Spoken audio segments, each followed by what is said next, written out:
Welcome to Faith on the Force, the podcast bringing attention to the issues law enforcement officers around the country face on a daily basis. Families, relationships, mental health, community relations.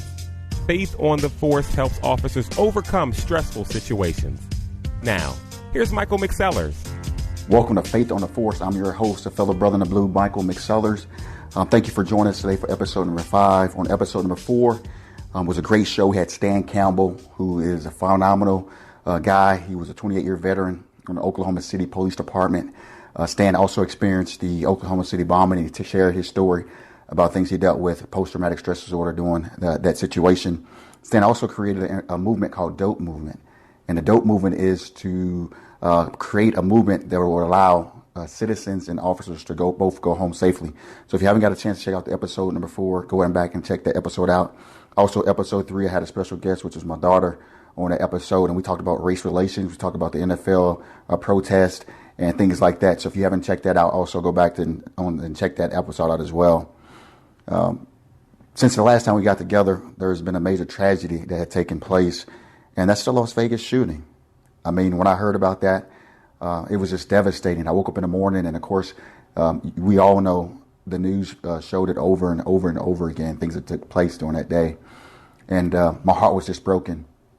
My heart was broken for the citizens that were there. My heart was broken for the victims and their families. And my heart was broken for the first responders that ran towards the gunfire and, had to assist those who were injured and had to take care of those who were no longer alive and deal with that. And of course, they had to work multiple hours doing that scene, trying to investigate and find the perpetrator, which they did find, who was also deceased in the hotel. So that was a very devastating event that's taken place. And I just hope that, in the midst of that, some good, whatever good can come out of that.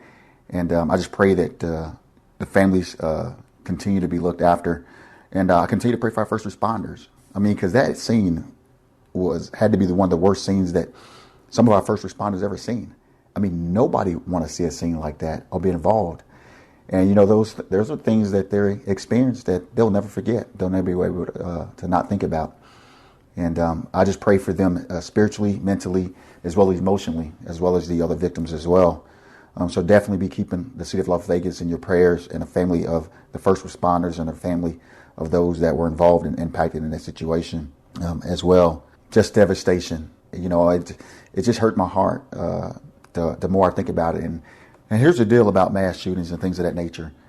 When things like this take place, it not only affect those that were involved, but it also bring back memories to officers and family members that have been affected by mass shootings like the Pulse nightclub, Virginia Tech, Sandy Hook, the movie theater in Colorado.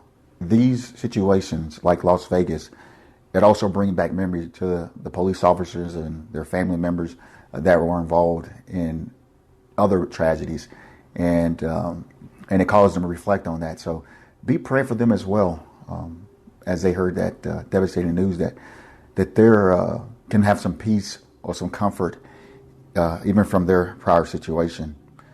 Also, recently we lost a New Orleans police officer, Marcus McNeil, on October 13th. He responded to a suspicious vehicle. Him and a couple other officers, and as he exited his vehicle, he was shot and he was killed. And so please be in prayer for him and his family and his also brothers and sisters in blue from New Orleans that is dealing with the death of their fellow brother in blue. This job is very dangerous. Sometimes I don't think people realize just how dangerous it is. For a guy to step out of his vehicle and get ambushed like that, just trying to check up on someone or check up on a situation, it just breaks my heart, and it's just hard. And I'm always reminded that, today or tomorrow is not promised for any of us, especially in this profession, doing this job. Any day could be that day that our family's getting the bad news. So definitely keep the city of New Orleans in your prayers, as well as Marcus McNeil. So I just got back from Massachusetts from the Blue Help New England Regional Conference. And wow, what an amazing conference. This conference was put on by Blue Help, who also runs Honor Them. honor them as an organization. They're all law enforcement officers who completed suicide. Now, it doesn't honor what they did, but it honored the work that they have done for the police force and the sacrifices they've made by doing the job and the sacrifice their family made. And this organization is dear to my heart because this organization, they all looks after the widows as well of the law enforcement officers that left their families behind. This organization try to take care of them in any type of way they can, whether it be financially, taking care of the children, because these families, the bottom line, they sometimes feel like they're alone. You know, the dog and pony show, it's over. You know, the funeral's taken care of. That's all done with. And now they think they have this thin blue line family that's going to provide them support. And what I found out is, in a lot of these cases in regards to law enforcement suicide, there's no blue thin line. They're gone after the funeral. The families are not taken care of. And while I was at this conference, I had an opportunity to meet several different widows. Some I've already known, some I just met for the first time. I also got to meet several police officers from across the country. There also was at this conference to attend to learn more information on how they can help prevent law enforcement suicide and things that they may be able to do and take back into their own organizations, and just making sure that they're looking after these widows if for whatever reason, if they ever encounter a situation like that in their own department. But I heard something from one of the widows that just rocked my heart. Her name is April. And April lost her husband last year. And what I did not know was that, you know, immediately after her husband took his life, April no longer had health insurance. It was completely gone. April had twins, and she go to the doctor, and there's no health care for her because her husband was no longer employed. And to me, that is unacceptable. How can we leave a family like that without medical insurance? She had twins, and they were infants, and they needed to be taken care of. But because her husband committed suicide, his insurance no longer existed. So we're going to try to, you know, help widows like this that, you know, if they encounter a situation like this, that they don't get cut off medically and that they're taken care of and they're looked after. But man, I learned so much at that conference. Karen Solomon is just a phenomenal woman. She created Blue Help. She created Honor Them. And like I said, her whole purpose was to just make sure those that have been forgotten about, no longer forgotten about, and honor those who sacrificed everything for this career. So if you ever get a chance, don't forget to look up Honor Them, their Facebook page, and go ahead and like it. And jump in and join Karen, what she's doing. Maybe you can provide support to some family that may be left out. You know, there's opportunities to provide Christmas gifts. There's opportunities to provide scholarships. Whatever you want to do, whatever you want to donate, the opportunity is there to help these families that are struggling without a father, and the wives are left trying to pick up the slack for what financially as well. This week, I heard some great stories in the news in relations to law enforcement and the community. I saw a story about a little boy. I can't remember his name, but this little boy, he said that, you know, Superman, Batman, Spider-Man, these characters aren't his heroes. He said police officers are his heroes. And so what he decided to do, he decided to make some donuts. And he invited local law enforcement officers out by his residence and provided them with a donut. And I mean, like, what a kind gesture is that from this little boy who clearly sees and gets it, that what takes place in law enforcement, and just showing his love and appreciation. You know, I ran into a pretty cool situation this week as well myself. You know, I stopped by, you know, Chick-fil-A, which is one of my favorite places to eat. And I go in to get ready to order my food. And by the time I got to the cash register, the assistant at the register said, "Oh, sir, your meal's already been paid for." And I'm looking around trying to find out who paid for my meal, maybe thinking it's an adult. And then I saw this little kid, and he said, "This little kid paid for your meal." And the kid was trying to be, you know, anonymous. But I walked up to him, and I said, "Excuse me, young man." I said, "What is your name?" He said, "Chris." I said, "Did you pay for my meal?" He said, "Yes, I just appreciate everything you do, and just thank you for your service." And I said, "Chris, no, thank you." I said, "I appreciate that. I really do, from the bottom of my heart." And you know what? I walked away thinking, wow, you know, it wasn't an adult that paid for my meal. This was a 12-year-old kid who appreciated what I do, who respected what I do. And you know what? That encouraged me. They gave me hope for our future generation, you know, our future youth, that, you know, in the midst of everything they've seen in the news, everything that's going on, that there are still young men and young women and men and women that really do respect law enforcement, that really do appreciate what we do in this profession. And I just want to say thank you for that. And thank you for citizens out there who continue to support us in our efforts in the midst of all the things that's been taking place in the profession. I say thank you for that, and I appreciate that. In the NFL, I saw a cool story also. The NFL football team, you know, there's been a lot of things going on about the NFL, a lot of negativity going on in regards to the flag. And, you know, people have the right to voice their opinions. You can agree with them, you can disagree with them. But at the end of the day, you know, everybody's entitled to their own opinions and how they feel about it. But what I did find cool this weekend that I saw in the news was the fact that the Browns didn't just, you know, stay there to the football field. They reached out to the local law enforcement department and they had a meeting. And they wanted to talk about things that was going on in the community and try to bridge the gap between, you know, the relation between, you know, I get some of the NFL players and some of the law enforcement, and for them to understand each other and kind of talk it out. They also went out into the community, which I thought was pretty cool. So they were not just talking about it. They wanted to take it to a different level.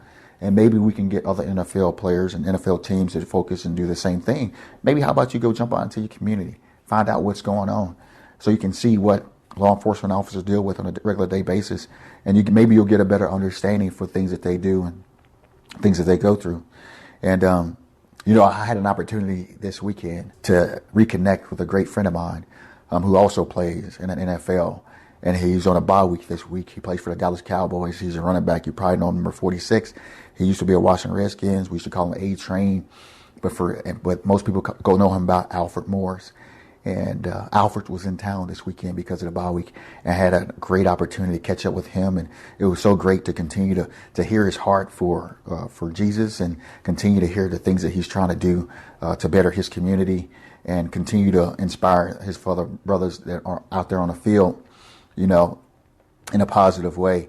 And just a young man who really has his head on his shoulders and know how to encourage others and how to walk the proper way. And it was just so great to catch up with him and my other brother, Sean Alexander, which you've already heard on episode 1, as I had on a guest, you know, encouraging our fellow brothers and sisters in blue on that episode. You know, this podcast really has been a blessing for me, but more importantly, has been a blessing for those who have been listening in the profession.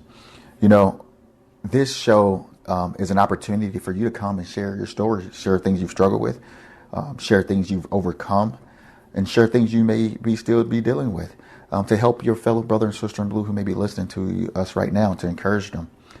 You know, this week, I had a pretty good week. I didn't have anything that kind of, you know, rattled me or got to me this week. It was a pretty good week, you know, but I would love to hear your stories. I would love to hear your feedback. You know, this podcast, like I said, was put together and was birthed out of, yes, personally, my personal story, but more importantly, give you an opportunity, a safe place to come and to share your stories and things you've dealt with. You know, one of the questions I posed this weekend on the Facebook page, Faith on the Force Facebook page, was, how has this profession changed you as a parent? And I would love to hear your feedback via Facebook, or, you know, on a YouTube channel as well. And at the bottom in the comments, like how being a law enforcement officer, or being a law enforcement spouse, or being in a law enforcement family calls you to be a different type of parent. An example could be, it calls you to be more aware of what's going on around you. Maybe it could be more aware of things your kid's involved in, social media. How has it impacted you as a parent, being a law enforcement? And has it impacted you in a negative way, that you feel, or a positive way? Or how have your children responded to you being a police officer and a parent? Have they noticed a difference? Do they always say, Mom and Dad, man, you're kind of strict, you're kind of tough, or why can't I do this, or why can't I do that? And then do you begin to explain to them, you know, the ramifications of just, you know, going or riding in a car with anybody? But I would love to hear your thought on that as far as it comes to parenting. For myself, I can definitely tell you this job has definitely changed me as a parent. I'm more aware of things because we see a lot of different things. My daughter have friends now that are at the driving age, and I'm hesitant to let her ride in a car with anybody because of the simple fact that, one, I don't know how these teenagers drive. I don't know. Well, most of these kids, we really kind of monitor who she hang around with, but I don't know these kids. Other friends that they may be dealing with. So, I'm very hesitant to allow her to get in a vehicle with another teenager. And as of right now, I actually have not allowed her to get in a car with another teenager that just got their license. I don't want to be that, that dad that, he's always, the tough dad. But you know what? I really care about my children, and I just want to make sure they're safe. Maybe I can lighten up a little bit. But yeah, that's just part of my story in regards to my children. It took me a long time for my daughter to be able to get social media. She doesn't have a Facebook page. I know there's a lot of creepers online that be stalking little young ladies, and not only ladies, children as well. She recently did receive an Instagram page for her 16th birthday, and that took a lot out of me to be able to do that. She asked me a couple of years ago, she said, "Dad, when I get 16, will I be able to have an Instagram page?" And I said, "Yeah, sure you can." And when she turned 16, I was dreading her asking me that, and I was hoping she would ask me for an Instagram page. And of course she did. She asked me for an Instagram page, and it took me a minute. It took me a couple of days even to think about that and to process it. And she was like, "Dad, but you told me I can have an Instagram page." And I was like, "Yeah, I know." So it was kind of a little tough right there in the beginning. But you know what? I sat down and I really thought about it, and I said, you know what? I'm going to trust her, to do the right thing.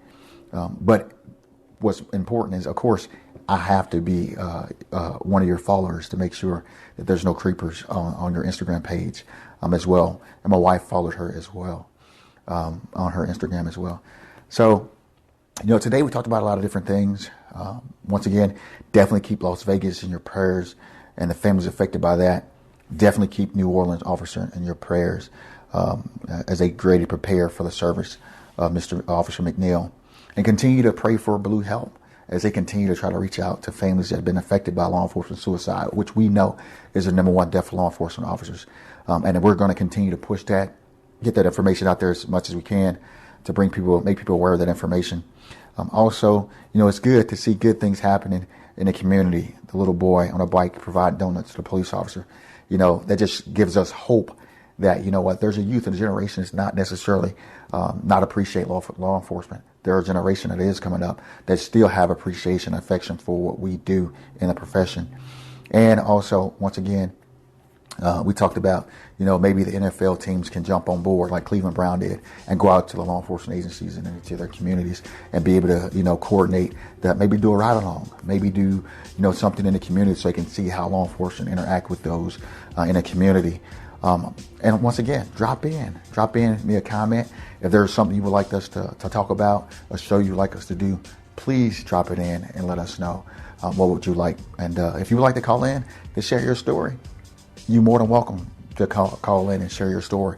We would love to hear what you got to say, and we would love to hear your story as well. I just want to thank you for listening to Faith on the Force. I want to thank you for inviting me to your cruises, into your homes, and into your families. And thanks once again for listening. As always, this is Faith on the Force. Thank you for listening to Faith on the Force with Michael McSellers. Be sure to subscribe to the podcast and tell a friend.